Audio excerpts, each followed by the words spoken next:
Assalamualaikum. Today I'm gonna tell you about SNPs.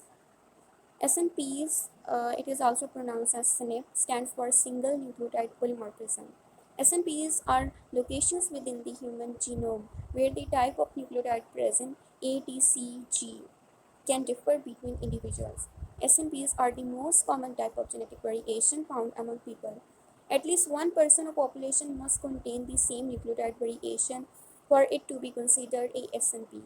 SNPs occur roughly every 300 nucleotides, and since there are 3 billion nucleotides in the human genome, there are approximately 10 million SNPs.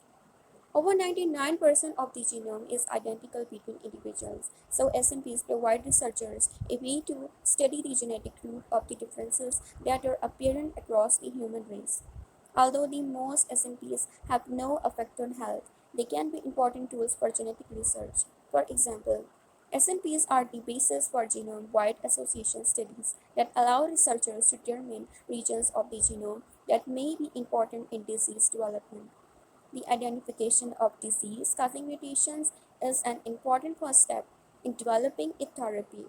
Since SNPs are hereditary and shared by individuals of common descent, they can also be used as a way to track ancestry. Assalamualaikum. Today I'm gonna tell you about SNPs. SNPs, it is also pronounced as SNP, stands for single nucleotide polymorphism. SNPs are locations within the human genome where the type of nucleotide present, A, T, C, G, can differ between individuals. SNPs are the most common type of genetic variation found among people. At least 1% of population must contain the same nucleotide variation for it to be considered a SNP. SNPs occur roughly every 300 nucleotides, and since there are 3 billion nucleotides in the human genome, there are approximately 10 million SNPs.